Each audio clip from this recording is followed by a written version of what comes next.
Assalamualaikum. Halo teman-teman. Jumpa lagi dengan Rani. Di video kali ini, Rani akan membahas latihan soal yang berbeda nih teman-teman. Jadi kalau video-video sebelumnya kan Rani membahas soal KSN, ASN, IPA di SD.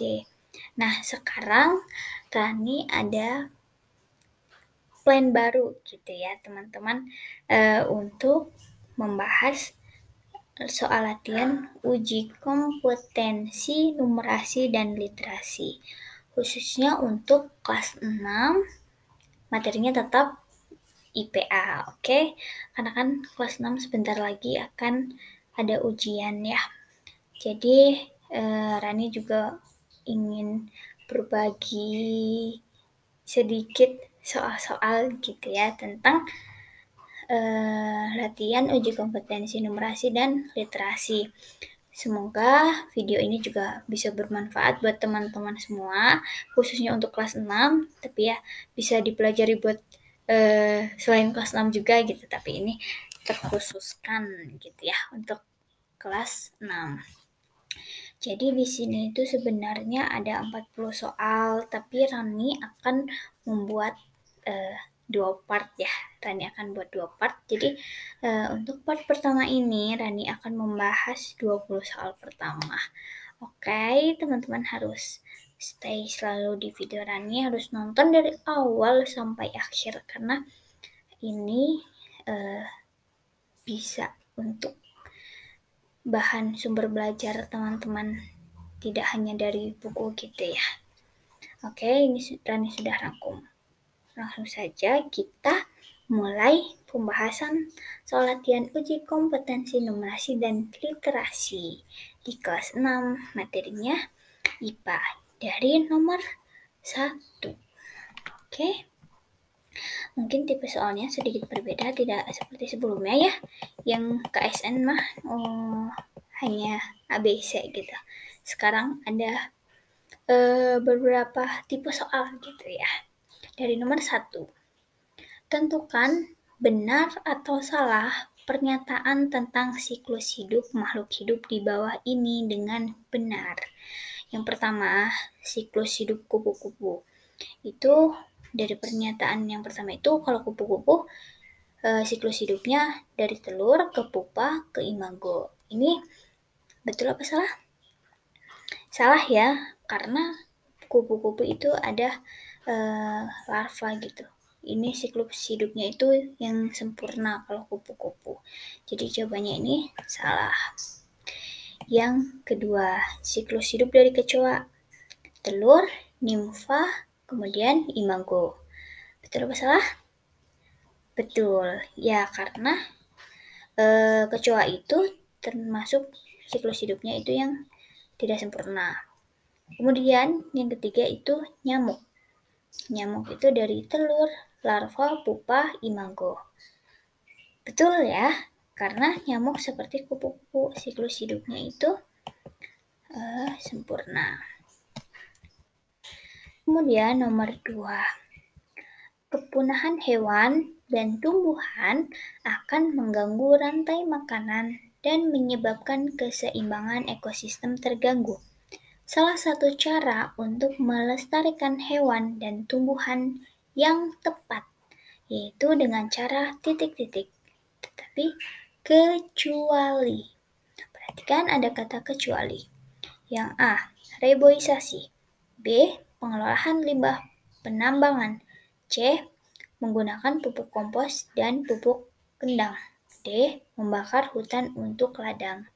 Ingat ya teman-teman, ini kecuali. Berarti jawabannya yang D, membakar hutan untuk ladang. Ini tuh akan mengganggu rantai makanan di hutan tersebut gitu. Nomor 3, pasangkanlah peristiwa dan gaya yang digunakan di bawah ini. Yang A, yang pertama, roda sepeda yang bersentuhan dengan aspal. Jawabannya ini adalah gaya gesek. Kenapa? Karena roda kan bersentuhan dengan aspal, rodanya kan jalan. Nah, otomatis akan menghasilkan gaya gesekan antara roda dan juga aspal.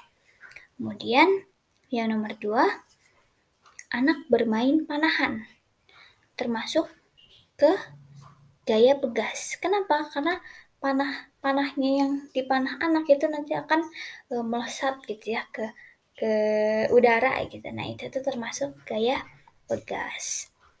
Yang ketiga, penggaris plastik yang digosok-gosokkan ke rambut. Ini panahnya kemana? Gaya listrik. Kenapa gaya listrik? Karena saat penggaris plastik itu digosok-gosokkan, nanti kalau akan didekatkan ke kertas yang kecil-kecil, itu kertasnya akan tertarik gitu. Ya karena itu tadi adanya gaya listrik, menghasilkan gaya listrik gitu. Yang keempat, sapi menarik gerobak. Ini juga termasuk gaya gesek antara dari kaki sapi ke tanah ataupun ke aspal, ataupun roda gerobaknya gitu ke aspal, akan menghasilkan gesekan gitu. Jadi gayanya gaya gesek.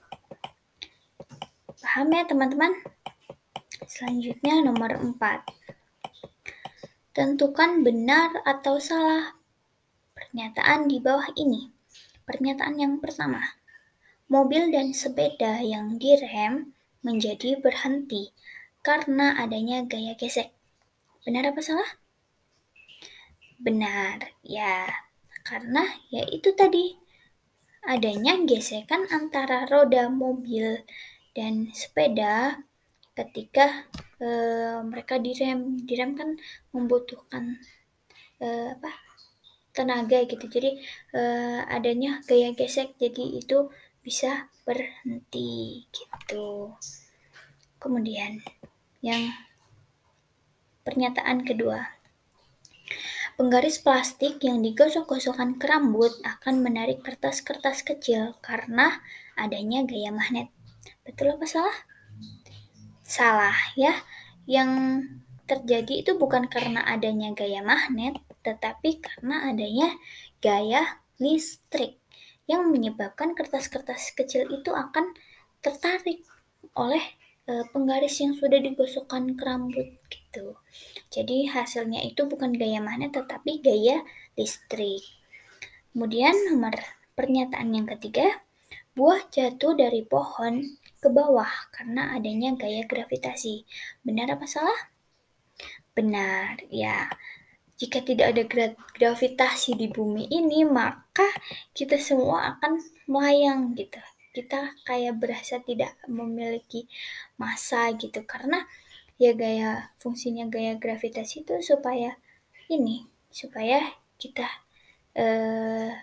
tidak melayang-layang, kita memiliki massa gitu. Jadi kalau buah jatuh, ya pasti jatuhnya ke bawah karena adanya gaya gravitasi itu. Gitu teman-teman. Oke, selanjutnya nomor 5. Andi mengendarai sepeda dari rumah ke sekolah. Tiba-tiba di jalan berhenti karena ada anak yang menyeberang. Kemudian Andi bersepeda lagi sampai di sekolah. Gaya yang digunakan oleh Andi yaitu titik-titik. Berilah tanda centang pada 3 jawaban yang tepat. Tadi Andi bersepeda, terus tiba-tiba berhenti karena ada anak yang menyeberang. Berarti itu adanya gaya gesek di antara roda dan juga di jalannya, sehingga si sepedanya itu bisa berhenti. Jadi ini ada gaya gesek. Kita checklist. Kita beri warna aja ya teman-teman di checklist. Nggak muncul, kita beri warna aja. Terus yang kedua, ketika si Andi itu berangkat lagi, jalan lagi, berarti kan otomatis dia mau mulai lagi gitu. Berarti kan badannya itu ketarik karena adanya gaya tarik. Benar. Terus ketika si Andi tadi ini mengerem, berhenti, tiba-tiba berhenti karena ada anak yang menyeberang, berarti kan otomatis si Andinya kedorong ke depan gitu kan, karena si Andi ngerem gitu, berarti adanya gaya dorong. Oke, jadi 3 gaya yang tepat itu adalah gaya gesek, gaya tarik, dan juga gaya dorong. Selanjutnya nomor 6. Sebutkan pengaruh gaya terhadap benda. Jawabannya itu gaya dapat merubah bentuk benda. Gaya. Yang kedua, gaya mengubah arah gerak benda. Yang ketiga, gaya menyebabkan benda diam menjadi bergerak. Yang keempat, gaya menyebabkan benda bergerak menjadi berhenti. Seperti tadi yang diilustrasikan oleh si Andi. Jadi, yang semulanya diam, dia jadi bergerak. Yang semulanya bergerak, dia tiba-tiba mengerem karena ada anak yang menyeberang gitu. Terus juga gaya dapat mengubah arah gerak benda dan juga dapat mengubah bentuk benda. Terus selanjutnya nomor 7. Sebutkan sumber-sumber energi. Nih ada sumber energi bunyi, terus ada sumber energi listrik, ada sumber energi cahaya, ada juga sumber energi panas bumi, ada juga sumber energi apa? Sumber energi apa? Ayo, teman-teman harus minimal tahu 5 gitu ya, sumber-sumber energi. Oke. Terus nomor selanjutnya. Berikut ilustrasi nomor 8-9, proses telinga mendengar bunyi. Gelombang suara memasuki telinga luar dan berjalan melalui lorong sempit yang disebut saluran telinga, yang mengarah ke gendang telinga. Gendang telinga bergetar dari gelombang suara yang masuk dan mengirimkan getaran ini ke ketiga tulang kecil di telinga tengah. Tulang di telinga tengah memperkuat atau meningkatkan getaran suara dan mengirimnya ke koklea. Setelah getaran menyebabkan cairan di dalam koklea bergetar, gelombang suara berjalan di sepanjang membran basilar. Kemudian sel-sel rambut, yaitu sel sensorik, yang berada di atas membran basilar ini mengendalikan gelombang suara. Sel-sel rambut di dekat ujung lebar koklea kemudian mendeteksi suara bernada tinggi, sedangkan yang lebih dekat ke tengah mendeteksi suara bernada rendah. Saat sel-sel rambut bergerak, komponen seperti rambut yang sangat kecil itu dikenal sebagai stereokila yang bertengger di atas sel-sel rambut, menabrak struktur dan lengkungan di atasnya. Ini menyebabkan stereokilia itu terbuka. Kemudian, bahan kimia masuk ke dalam sel dan menciptakan sinyal listrik. Saraf pendengaran kemudian membawa sinyal ini ke sistem saraf pusat atau otak dan mengubahnya menjadi suara yang kita kenal dan kita pahami. Nomor 8. Sumber bunyi pada alat musik gitar adalah titik-titik. A. Lubang, B. Senar, C. Kayunya, D. Pegangan gitarnya. Jawabannya jelas B. Senar ya, sumber bunyinya itu ada di senarnya. Nomor 9. Tentukan benar atau salah pernyataan berikut ini. Yang pernyataan pertama. Syaraf pendengaran membawa sinyal suara ke sistem saraf pusat atau otak. Seperti tadi ya, ilustrasi tadi di atas sudah dijelaskan. Berarti ini jawabannya benar. Oke. Kemudian nomor 2. Gendang telinga menerima gelombang bunyi yang masuk lewat lubang telinga. Ini juga benar. Ini teman-teman bisa menyimak lagi di atas ya. Yang ketiga, tulang di telinga tengah memperkuat atau meningkatkan getaran suara dan mengirimnya ke koklea. Ini juga benar. Oke, mantap teman-teman. Nanti Pernyataan ini tinggal dicocokkan lagi ke bacaan yang ada di atas tadi. Nah, selanjutnya nomor 10. Sifat-sifat cahaya sebagai berikut. Yang pertama, cahaya merambat lurus. Yang kedua, cahaya menembus benda bening. Yang ketiga, cahaya dapat dipantulkan. Keempat, cahaya dapat dibiaskan. Dan yang terakhir, cahaya putih terdiri dari berbagai warna cahaya. Nah, ada tiga pernyataan nih. Pernyataan yang pertama, cahaya dapat menembus dinding. Benar atau salah? Salah ya, karena di dalam sifat tadi itu cahaya menembus benda bening. Nah, sedangkan dinding itu bukan benda bening gitu ya, jadi tidak dapat ditembus oleh cahaya. Oke, yang kedua, dasar kolam terlihat lebih dangkal. Benar apa salah? Iya, benar. Kayak teman-teman kalau misal mau renang gitu dari atas, kayak kelihatannya ini kolamnya dangkal, tapi ternyata giliran teman-teman masuk ke kolam itu ternyata kolamnya dalam gitu ya. Jadi cahaya itu dapat dibiaskan. Kemudian yang ketiga, sifat cermin cembung itu maya, tegak, diperkecil. Benar ya, ini emang sifat dari cermin cembung. Yang contohnya cermin cembung itu ada yang di kaca spion, mobil, motor gitu, itu menggunakan cermin cembung. Terus yang di spion mobil yang di bagian depan ini, kalau spion motor sama mobil yang di samping itu bukan cermin cembung. Terus nomor 11.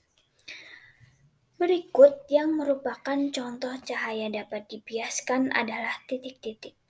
A. Pensil terlihat patah jika dimasukkan dalam gelas.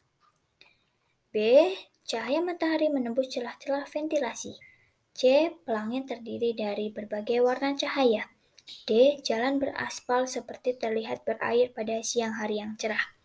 Jawabannya jelas yang A, karena ini contoh dari cahaya yang dapat dibiaskan. Kemudian nomor 12.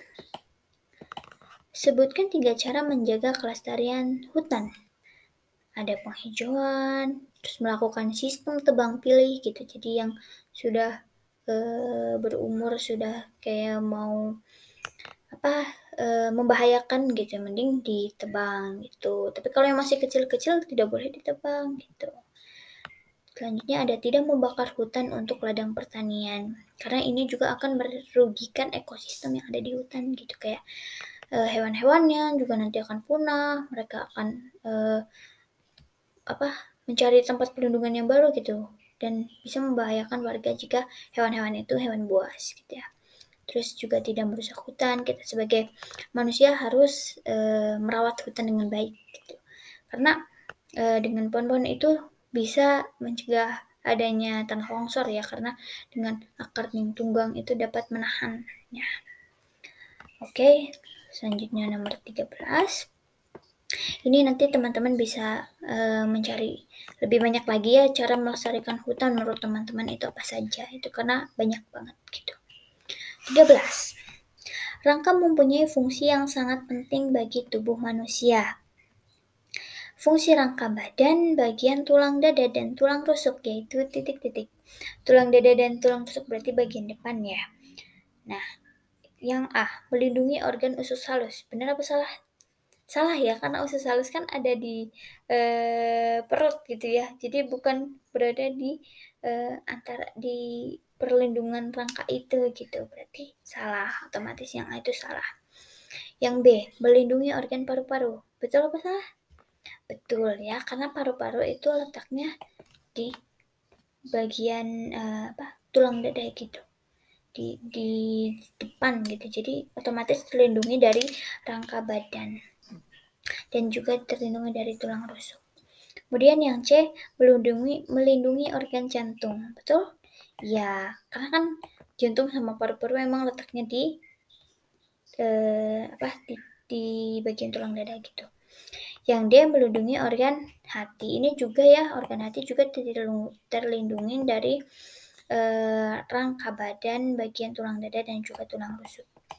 Yang E melindungi lambung. Ini jelas bukan ya, lambung kan adanya di perut gitu, bukan di rangka dada dan juga rangka rusuk, tulang rusuk gitu. Jadi yang benar adalah untuk melindungi organ paru-paru, melindungi organ jantung, dan juga organ hati. Kemudian nomor 14. Penyakit akibat tulang belakang keropos disebut A. Rachitis, B. Osteoporosis, C. Radang sendi, D. Asam urat. Jawabannya B. Osteoporosis. Selanjutnya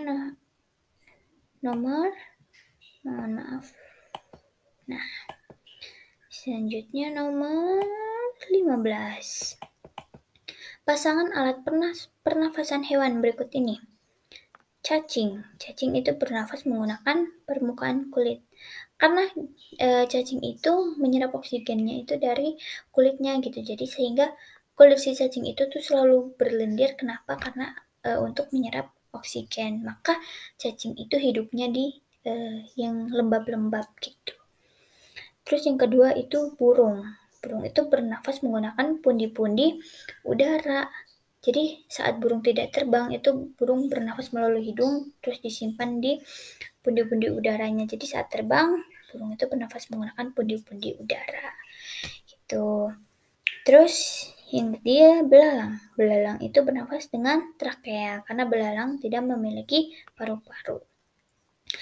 Dan paus itu bernafasnya menggunakan paru-paru karena paus juga termasuk mamalia ya kan, jadi bernafasnya dengan paru-paru. Terus nomor 16.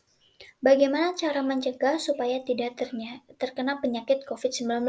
Nah, ini pasti teman-teman sudah paham ya, sudah di luar kepala gitu karena ya sudah berjaga-jaga dari tahun-tahun lalu gitu karena virus ini. Itu ada memakai masker, mencuci tangan yang bersih dan juga harus pakai sabun, terus menghindari kontak langsung dengan penderita karena ini penularannya melalui kontak langsung. Terus juga memakai hand sanitizer. Kemudian ini masih banyak lagi ya, jadi teman-teman bisa mengeksplor lagi lebih banyak gitu. Bagaimana cara mencegah supaya tidak terkena penyakit COVID-19. Terus nomor 17. Fungsi dari tembolok pada ayam adalah A. Untuk menyimpan makanan sementara, B. Untuk menyimpan cadangan makanan, C. Untuk mencerna makanan, D. Untuk mencerna makanan dengan bantuan enzim. Jawabannya adalah A. Jadi tembolok pada ayam itu, tembolok itu adanya pada unggas gitu ya. Itu untuk menyimpan makanan sementara. Kemudian nomor 18. Di bawah ini yang merupakan lambung pada hewan ruminasia, yaitu A. Rumen. Yang pertama rumen. Ruminansia itu hewan yang memamah gitu. Jadi makannya itu 2 kali seperti sapi, kambing, domba, rusa gitu. Nah ini tuh yang merupakan lambung pada hewan ini tuh ada rumen, terus ada retikulum juga, ini termasuk, kemudian omasum juga termasuk. Ini tidak termasuk karena ini bukan di bagian lambungnya gitu. Kemudian nomor 19. Penyakit radang selaput pembungkus jantung adalah A. Pleuritis, B. Perikarditis, C. Hepatitis, D. Bronkitis. Jawabannya adalah B. Selaput pembungkus jantung itu perikarditis. Jangan sampai tertukar ya, kalau pleuritis itu penyakit radang pada pleura atau selaput pembungkus paru-paru. Kalau hepatitis itu penyakit pada hati gitu atau liver. Kalau bronkitis itu radang pada bronkus. Jadi kalau radang selaput pembungkus jantung adalah perikarditis. Nomor terakhir untuk di part 1 ya. Oke, nomor terakhir, nomor 20. Padi, tikus, ular, elang. Apa yang terjadi pada rantai makanan di atas jika populasi ular punah? Nih, jika ular punah, ini kita tutup ya, misal kita tutup, ularnya nggak ada gitu. Berarti otomatis populasi tikusnya bertambah banyak, karena nggak ada yang makan tikus. Nah, kalau tikusnya banyak, berarti nanti padinya juga banyak dimakan tikus. Maka petaninya akan gagal panen gitu, teman-teman. Jadi kalau misal nggak ada soal seperti ini, nanti dibayangkan gitu. Kalau misalnya yang punah, berarti kita kayak ditutup gitu. Tutup ularnya nggak ada punah nih, berarti tikusnya otomatis langsung banyak. Terus juga padinya nanti pasti bakal banyak dimakan tikus, sehingga si petaninya akan gagal panen. Nah, mungkin cukup sekian di part 1. Kita masih 20 soal lagi sebenarnya, tapi ini saya simpan untuk part 2. Jadi teman-teman harus stay terus buat nunggu video Rani selanjutnya untuk melanjutkan soal nomor 21 sampai nomor 40. Jadi pokoknya teman-teman harus semangat belajar.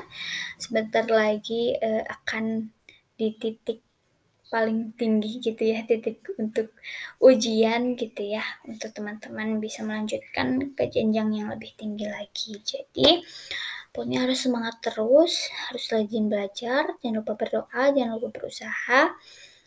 Dan Rani semoga juga video ini ya dapat bermanfaat buat teman-teman semua. Ya, mohon maaf juga apabila ada kesalahan kata ataupun kalimat ataupun ada tipe-tipe gitu ya teman-teman.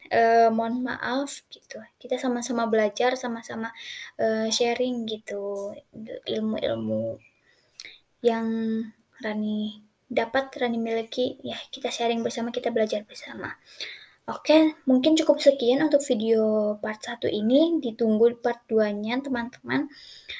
Mungkin untuk 1 minggu kemudian ya.